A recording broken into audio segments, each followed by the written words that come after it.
Okay, Assalamualaikum. Good evening, everyone. Thank you for being here today. Today, I will talk about regional anesthesia for hip surgery. This will be intend to be more of an overview of what are the options available, what are the concerns when it comes to anesthesia for the hip, and a discussion between these options. So, brief outline: innervation of the hip, causes of post-operative hip pain, the blocks to consider, as well as the discussion. So, simply put, innervation of the hip joint anteriorly is supplied by the femoral nerve, obturator nerve, as well as the accessory obturator nerve, whilst posteriorly it receives sensory branches from the sciatic nerve, superior gluteal nerve, and mainly the nerve to the quadratus femoris. It's not too clear in the picture, but if you can see, if I zoom here.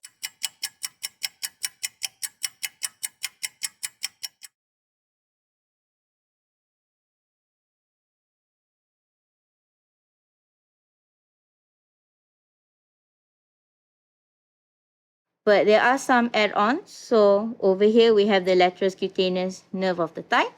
But then we also do have upper region being supplied by ilioinguinal nerve, and the upper buttock also being supplied by iliohypogastric nerve, which need to be taken into consideration when seeing how the surgeons make their skin incision for all. And this is a summary of its respective nerve roots. So basically, innervation of the hip has contributions all the way from across the lumbosacral plexus from L1 down to S4, S5, S3, S4. So in terms of pain related to hip surgery, type of surgeries usually done on the hip include arthroplasties, hemiarthroplasties, total replacements, hip fractures. So for hip fractures, we have nails, we have screws, we also have hip arthroscopy. Causes of pain usually with regards to surgery is because of bone alteration, muscle spasm or injury from the operation, as well as the skin incision. And then a study here done in 2009 highlighted that post-operative pain after hip fracture is actually procedure specific. So what they noted was that highest dynamic pain levels were actually for those who done screw dynamic hip screw op or intramedullary nails, hip screws, as opposed to arthroplasties or parallel implants. So that's something to take note of when considering analgesia for hip surgery. This was published in 2021, last year, in RAPM journal, where in terms of recommendations from the international consensus on anesthesia-related outcomes after surgery, based on systematic review and meta-analysis of the literature, they actually do encourage peripheral nerve blocks to be given for both primary total hip and total knee arthroplasty. At this point, they considered all forms of peripheral nerve blocks, including femoral nerve block, femoral 3-in-1 block, psoas compartment block, lumbar plexus block, everything, fascia iliaca all the way to lumbar ESP block, all were taken into consideration. And they have concluded that it is recommended because the peripheral nerve blocks with surgery, they are shown to reduce the incidence of complications. There is, out of the list, the ones that are highlighted are the ones that with more significant odds ratios and confidence intervals. So reduced risk of pulmonary complications, reduced risk of respiratory failure, reduced incidence of delirium post-op, surgical site infection, as well as thromboembolism, mainly because of shorter time to ambulation, reduced length of stay in hospital, as well as reduced opioid consumption from this, considering that most of the patients undergoing hip surgeries are amongst the elderly. So for the first compartment block to discuss, there's the fascia iliaca compartment block, which the compartment itself is a potential space lying between the fascia iliaca anteriorly, iliopsoas posteriorly, where the femoral nerve, obturator nerve, and the LFCN all lie within this fascia at the proximal end of its course. So the aim is to deposit a large volume of local anesthetic beneath the fascia iliaca with the aim for the LA to spread carefully and envelope all three nerves. So traditionally, it was introduced as an infrainguinal approach, both landmark and ultrasound guided. But in 2011, the suprainguinal approach was introduced by ultrasound guidance. And studies have then shown that this approach is associated with higher capillary spread as well as better analgesic efficacy, because like mentioned earlier, the nerves are in the same plane at the proximal end of the course. Actually, at the infrainguinal end, they are not in the same fascial plane anymore. Plus, studies have shown that the spread of the LA is not exactly capillary when coming from the infrainguinal approach. So this is from Hebat's paper. So this was just his demonstration of how the block was done, putting the probe in a parasagittal view along the inguinal ligament, aimed to demonstrate the ilium with the iliacus muscle above it, as well as the abdominal muscles on the capilla end. And the aim is to come in from caudate to capilla with your needle and enter the fascia iliaca, then deposit the LA in a more capillary direction. This is the demonstration done by Desmet in 2017, where the probe was placed in sagittal plane, just medial to the anterior superior iliac spine and tilted until you're able to demonstrate the bow tie sign. The bow tie sign, which has the with the iliac muscle, iliacus muscle at the bottom, and the bow tie by the sartorius muscle as well as the abdominal muscle. So this part here is the bow tie. So and this one, in Desmet dia present as ASSIS. Tapi I personally in Duke's punya demonstration dia letak AIIS lah. So this one yang memang Desmet punya paper. So I ambil dari situ.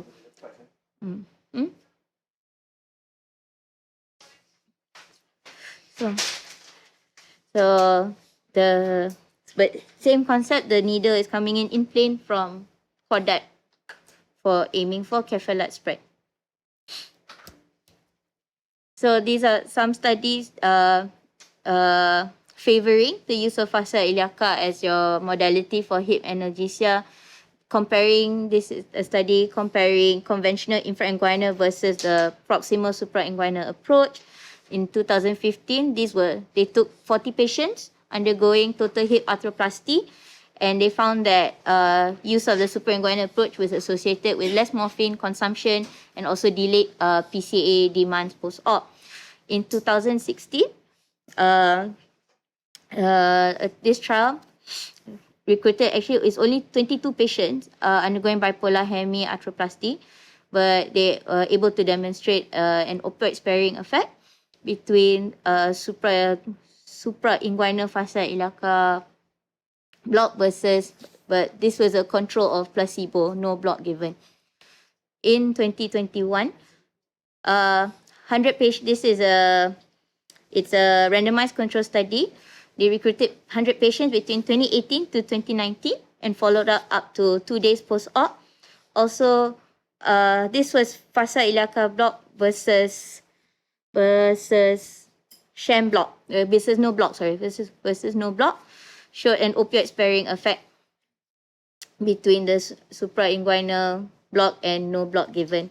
Reduced opioid-related symptoms such as the nausea, vomiting, and then also reduced length of stay in the hospital. So, and then, sorry, I forgot to include, but there's also studies that documented fascia iliaca is also recommended as an analgesia for positioning pre-spinal anesthesia. So, for example, we want to do an op under spinal, we want to avoid GA, but the patient is in pain and can't sit up, so you can give the fascia iliaca first and then sit the patient up.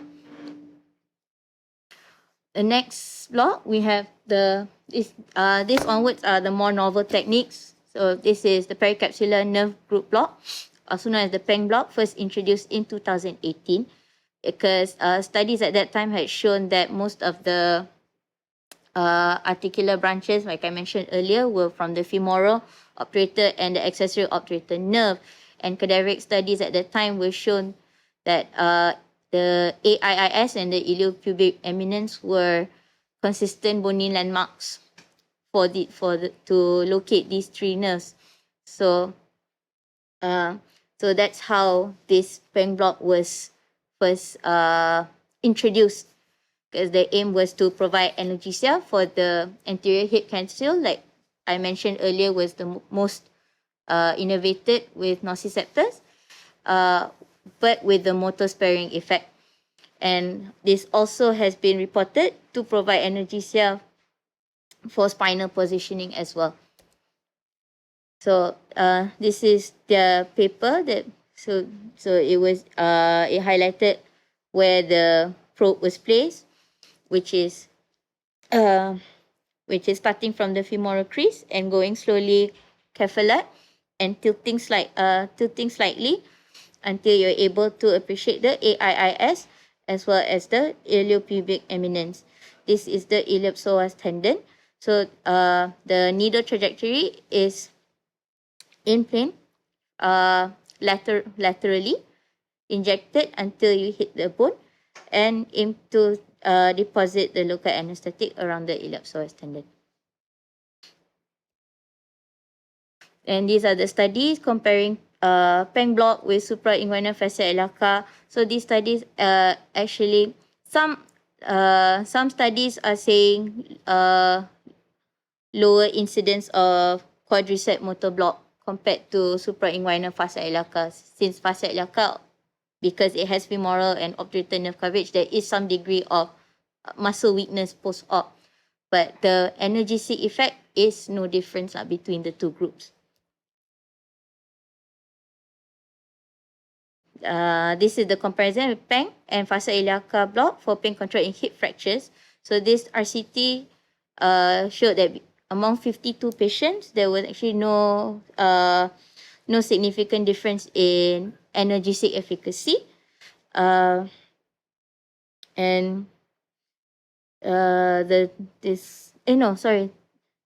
was no significant difference between the visual analog scores before the block procedure. But this study seemed to have shown that the pain scores were significantly reduced in the PENG block group compared with the fascia iliaca group. But however, this was only 52 patients, and these ops were done under spinal anesthesia, not general anesthesia. The third block, this is the quadratus lumborum block, QL block. So based on the QL muscle, it is an axial muscle situated in the deep posterior abdominal wall.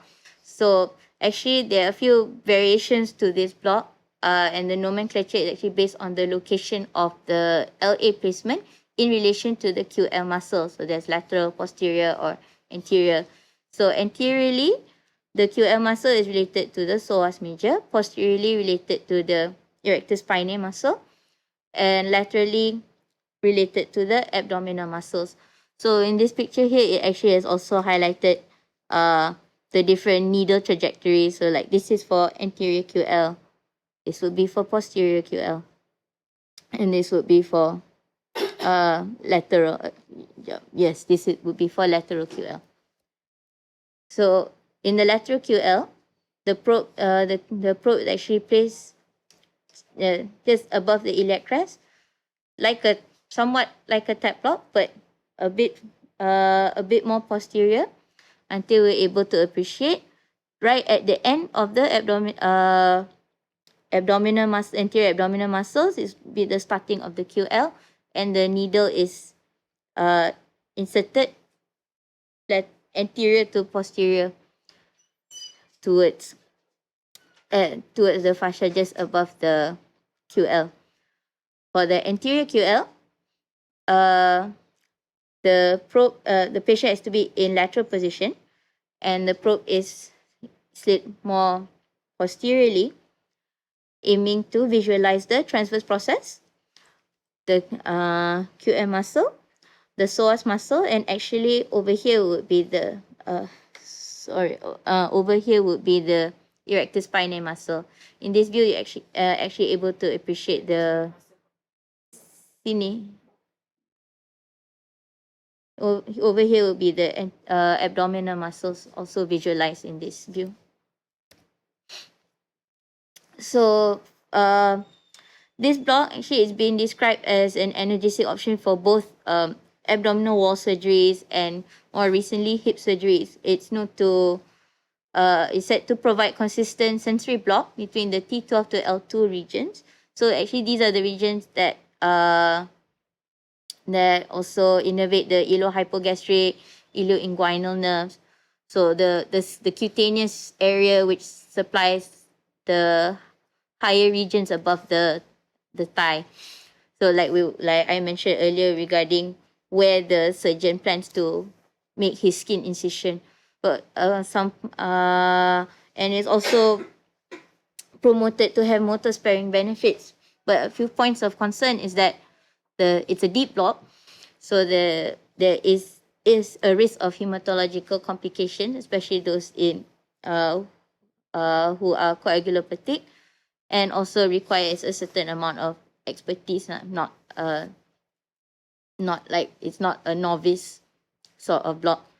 So there's this RCT comparing suprainguinal fossa iliaca and anterior QL block showed that there were no significant differences concerning morphine consumption within 24 hours after surgery, time to first rescue analgesia, and time to hospital discharge. But showed less muscle weakness compared to fossa iliaca. So somewhat highlighting the benefits of this block, somewhat like a PENG block compared to fossa iliaca as well. And this RCT was done in Iran, actually, if I'm not mistaken, and 100 patients were recruited at that time between 2018 to 2019. Next, we have the lumbar ESP block. So the concept is the deposition of local anesthetic deep to the erector spinae plane on top of the transverse process. So like over here, we've been doing it for our thoracic ESP plane blocks, for our chest wall surgeries, our thoracic surgeries. So this is bringing it a bit downwards, more distally into the lumbar region. So the aim is to provide sensory block along the nerve root between T12 to S1, and also the LA is said to be able to spread along the dorsal anterior transverse process plus the foramina. But the evidence of the role of this block as a modality of hip analgesia is still mainly case reports, but it has been discussed to be a possible mode of anesthesia with sedation for high-risk patients avoiding GA. So this was the study done. It was actually it's a case series. In their center, they recruited 15 patients who were considered high risk for either neuraxial or general anesthesia. So they had undergone hip fracture surgery, anything between hemiarthroplasties as well as intramedullary nailing, done purely under lumbar ESP block. So they were in lateral position. The block was given at the L4 level, and then with some pre-medication, pre-med, mida, and fentanyl prior to the block. They waited about 30 minutes before the operation was done, and the sedation maintained intra-op was TCI propofol. These operations were all successful. But the duration of surgery for all these cases was actually relatively quite fast within 1 hour, 1 to 1.5 hours. The surgeons didn't take a long time. And and first analgesic requirement later was median usually 8 hours post-op baru requiring rescue analgesia. So they actually also did MRI imaging at that time of their patients that they provided the block.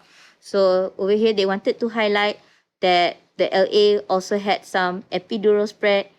It had spread also surrounding the psoas muscle, in which they suspect that was how they got their ileoinguinal and ileohypogastric coverage.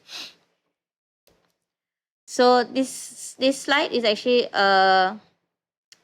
adapted from Dr. Chin from Toronto, where he had done a lecture discussing what was the best facial plane block for hip surgery. So he compared these 4 blocks, but he divided into whether it's for hip arthroplasty, hip fractures, pre-op, post-op, on hip arthroscopy.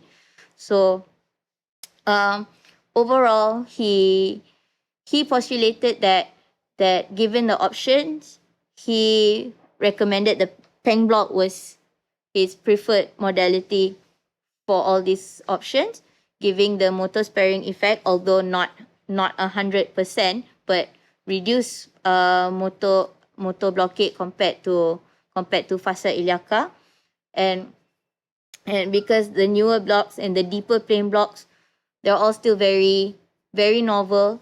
Not a lot of evidence yet to fully support its use in hip surgery lah. But for this discussion, I didn't include the femoral nerve block because I wanted to focus more on facial plane blocks designed to cover more nerves. And also I didn't include the lumbar plexus block because most of the current literature have already concluded that fascia iliaca block was considered a popular block of choice for hip analgesia, and they had used fascia iliaca as their control group when comparing these novel techniques of block as compared to lumbar plexus. Plus, at that time, suprainguinal fascia iliaca was then described as the anterior approach to lumbar plexus. So that's why I didn't include it in this discussion lah. But overall, there are multiple techniques. In summary, there are multiple techniques for hip analgesia, but there is still no perfect solution yet. Some blocks are obviously more complex than others, especially the more novel techniques, the QL and lumbar ESP. So that would require more expertise. But also we need to consider, if the patient is planned for early ambulation, then maybe we would want to consider the blocks that have more motor sparing effect, such as the PENG block. But if we know that the patient is going to be like maybe on a brace or on an abductor pillow, for example, then maybe we don't need to think too much about motor sparing. We can give a fascia iliaca block, but also consider the risk versus benefits lah to the patient, whether if the patient is of large habitus, is it worth doing a deep block? Or if the patient, or do we want to aim for a block to really reduce the opioid consumption or not in these patients? So that's all actually. But like I said, I did have a question for the trainer. What is your opinion, since Dr. Chin at that point of time chose PENG block as his preferred option, considering the choices of blocks available? As a trainer in your setting?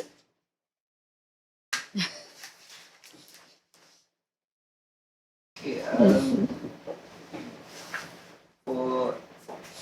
think most of the studies have actually highlighted that the fascia iliaca compartment block has been used as a control. So basically, if you are to teach a person for a block that's appropriate for hip surgery, then I would consider highly consider to teach a suprainguinal fascia iliaca block first. Then, depending on the level of expertise, the experience gained from that block, and as you know more about that block, and you can actually have better knowledge on classification of the various blocks, only then you move up. And later on, when you have that, you have to make a decision based on what you have known, the information that you've gathered of all the blocks that you have as options. So basically, if you were to learn one block for now, especially for beginners, for novice, then I would teach FICB like a block. That's one.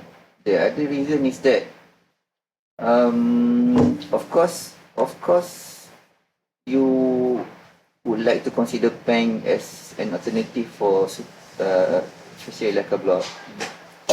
But for us, in the OT setting, you are not just basically handling pain of the side of pain. In OT, you have the incision pain as well, so you have to consider block of the lateral cutaneous nerve all the time, which PENG doesn't provide. So I guess, unless if let's say you are in ED setting, then maybe you won't consider PENG block for pain relief.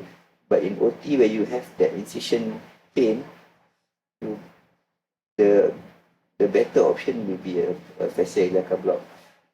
And how soon would you mobilize a patient post hip surgery? So I don't think the effect of that motor sparing would come in so soon after surgery.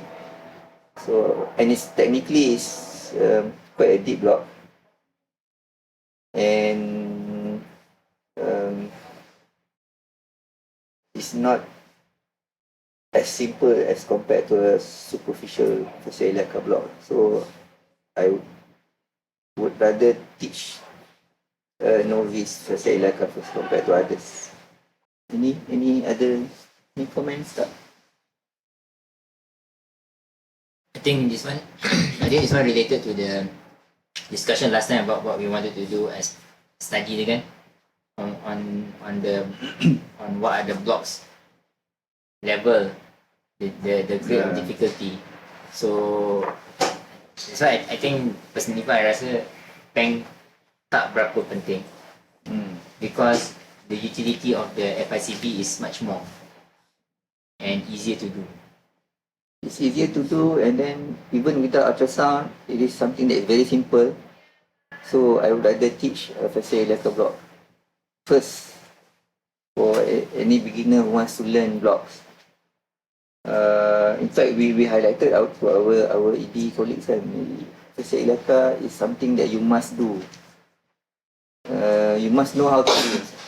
So it is that simple, which is rasanya kalau if patient comes to ED in pain from hip fracture and you don't know how to give, and you have to give opioids for that reason, for pain relief, I think it's a bit of a crime lah. It's that easy, it's that simple. FICB like a is very simple.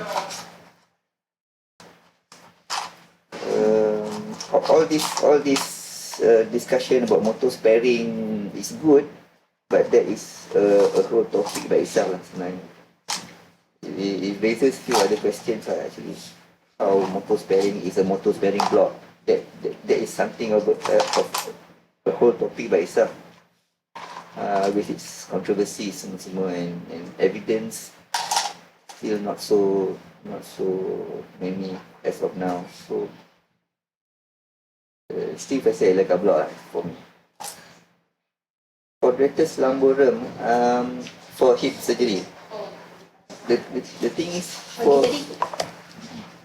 QL block, there's some evidence but not strong. Basically, there's case reports, case series. I think RCT pun, this is the only one that I found lah. It was between 2018 to 2019. Itu pun just 100 patients. And the ops then. This is just looking at the two blocks. And if they compare two blocks, dia tak compare. The study tak even look at the technicalities of of the two ni kan, whether which is faster, which is more, tak ada.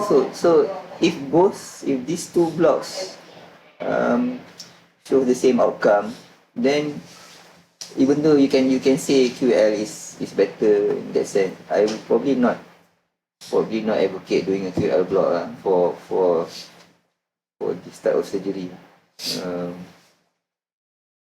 And then just now when you highlighted the anatomical considerations, so QL basically it depends on what's the spread lah basically kan. So you can get good spread to the higher lumbar roots. So you probably get something over the posterior gluteal area, the iliogastric ilioinguinal kan. But then the sciatic component you tak cover pun. You tak cover pun. You won't expect a QL block to extend sampai the sacral plexus. So you probably not have analgesia of the deeper structures. So it's just superficial structures. So you either you are happy with just a superficial component of analgesia, then the deeper ones you have to give other options. You have to give IV or what.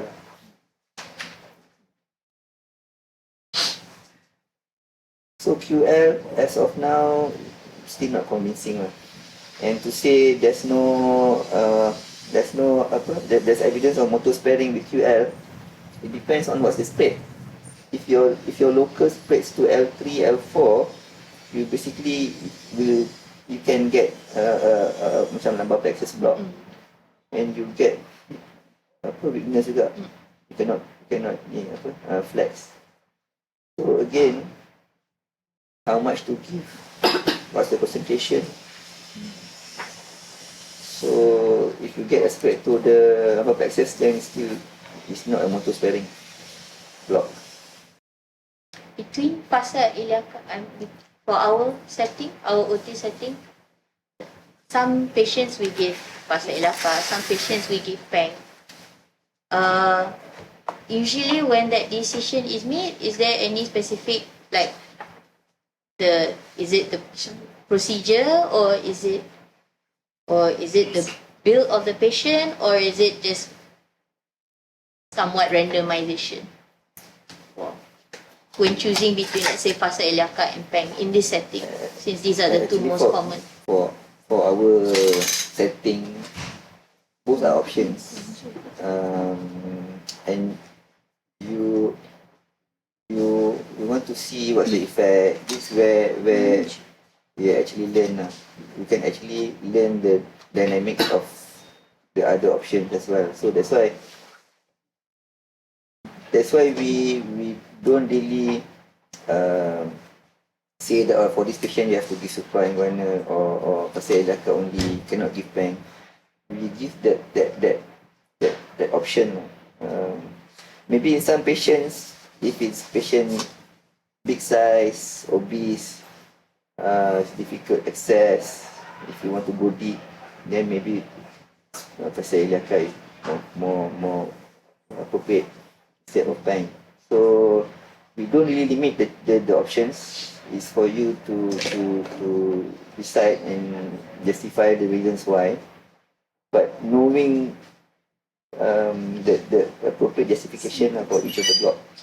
So there's no limit as to what you can do, what you cannot do. QL block. QL block lagi lah. So QL block, appropriateness of QL block for hip surgery. Basically, For now, not enough evidence. not enough evidence. Not enough evidence. But in practice, we do very, very seldom. Most of the time would be the first choice would be the suprainguinal fascia iliaca lah. And then second thing is the PENG. But the main problem that I noticed when we are doing the fascia iliaca is a bit difficult for us to identify which fascia plane that we want to want to know this. Yeah. Most of the time, you guys have a lot of trouble, isn't it? To identify the correct plane to deposit the LA. And then the tricky part about the fascia iliaca block as well is that once you already poke the plane,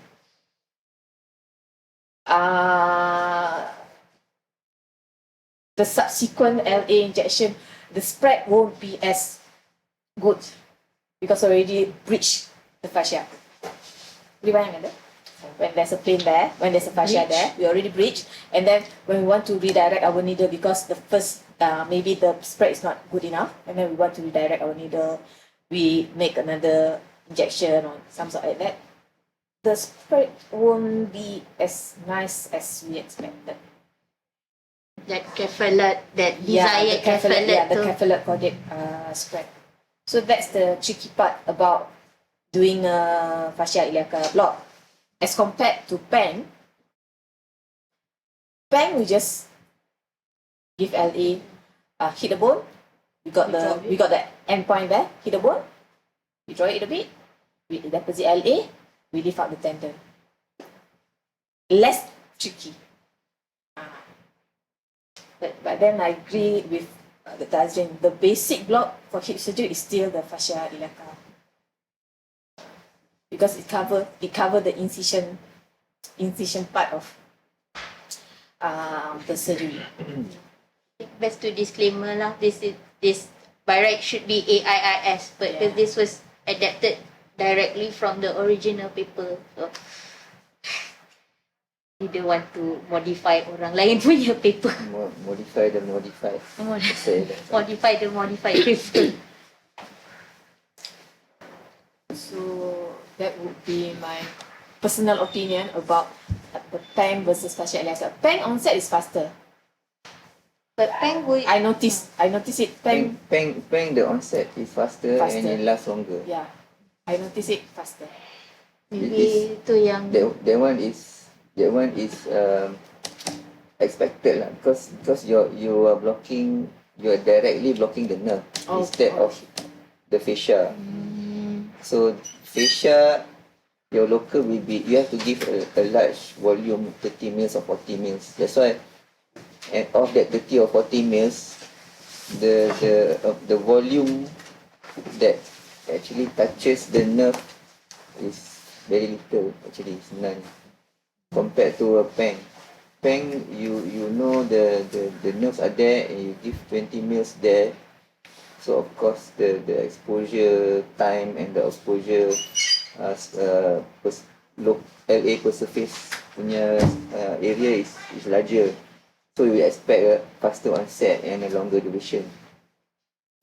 So if that is what it is required, then PENG is the better choice lah, better option lah. With that observation, that would basically go in line with this trial punya results, longer lasting block, and given PENG actually doesn't, since it still doesn't cover LFCN, this one they didn't give LFCN supplement, so you can consider that it is possible. Good local skin infiltration should be okay. Then similarly, when proximal erector canal block spreads to the femoral triangle, then PENG also can spread within the fascia of the psoas and covers the fascia iliaca component in front. some cutaneous. So if that's an issue, if your local is not actually doesn't actually puncture the epimysium of the muscle, the psoas punya muscle. So that's why sometimes your local stays in the muscle tau, actually.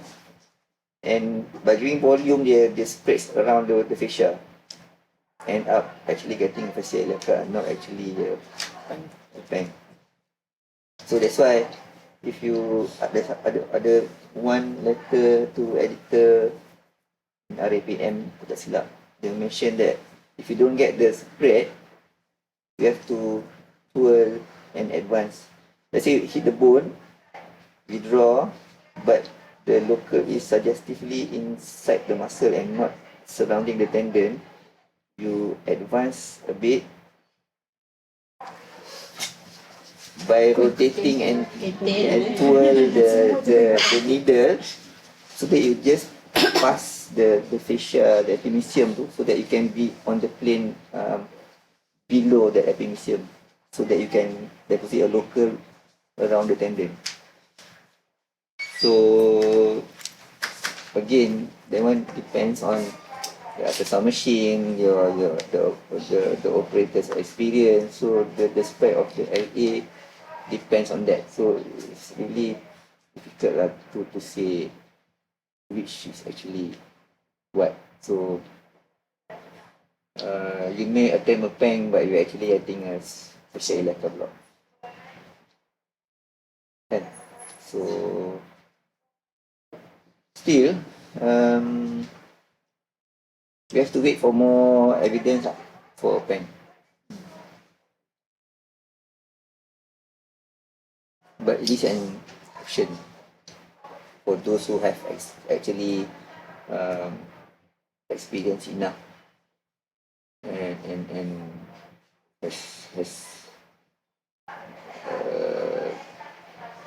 has acquired the skill appropriately to do a PENG block. Actually, yang tadi describe tadi kan, more capillate, femoral crease, that is not the way PENG is described. That was our modified way of PENG. Sebenarnya kena baca Arango punya paper. You put the probe at the ACs. Transfer plane over the AIIS.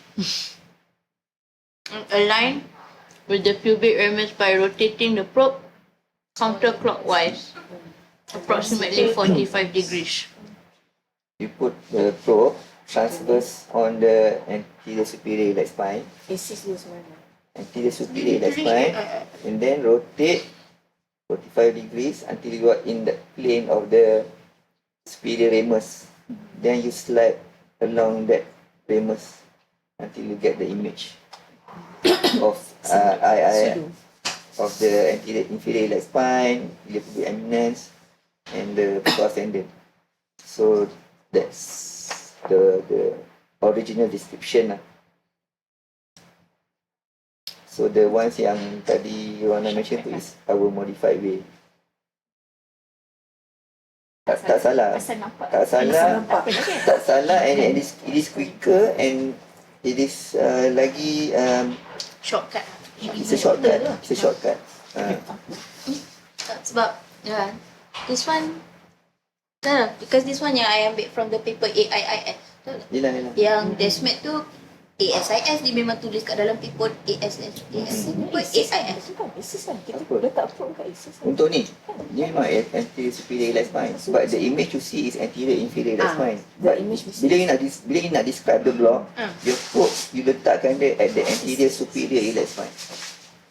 Because Sebab itu is the most superficial point, logically, bony landmark where you would want to start. And then rotate. And then rotate depending on whether it's counterclockwise or clockwise, left to right. Then you rotate 45 degrees and you slide towards the midline.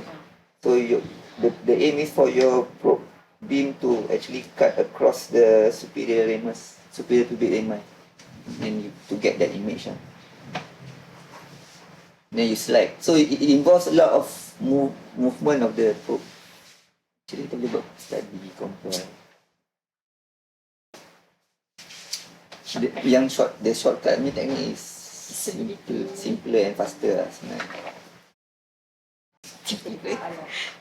Kan dia buat dia PCI the last kali tu Ah, kan, yang yang last Lumbar Lumbar ESP ESP tu. sebenarnya dia just buat dia epidural block lah sebenarnya kan, sebab dia mengharap benda tu spread through. Surprisingly, that's what they got lah. Maksudnya dia kena pass MRI dulu baru dia boleh proceed kan. Ya. Volume dia berapa? Volume. Sekejap, Dia ada saya baca. motor weakness. Saya baca dia punya volume je. Kalau ada spread to epidural, of course ada. Okay. Ya, saya baca. Ini lateral epidural. Aku tak tahu cakap. Okay. 22 gauge, 80 mm needle inserted using out of plane technique until it touch the transverse. Technique. Until it touch the transverse process. Following negative aspiration, 40 ml of LA, which was 20 ml, 0.5% bupivacaine, 10 ml lidocaine 2%, and 10 ml normal saline. So that would. Sudah berapa? Rupi berapa persen tadi just now? Tadi kata 40. bupi 20 ml bupi 0.5%.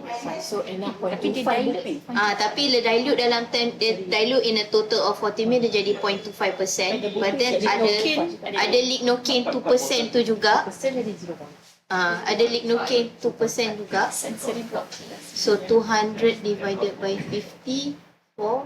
So it's like tu dah 0.4% lignocaine.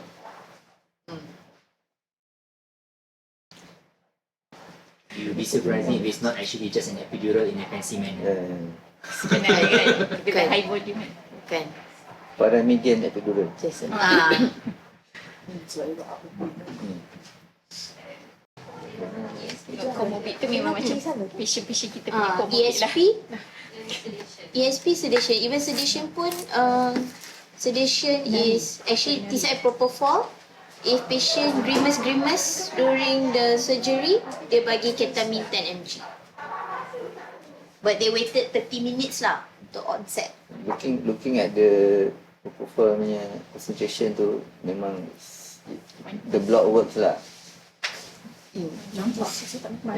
Tak, because dia punya ni is 1.5 to 2. 1.5 mg per kilo per hour. Per hour. Mana? So 90, oh tu yang kilo 90 mg per hour. Sekejap, saya zoom, sorry.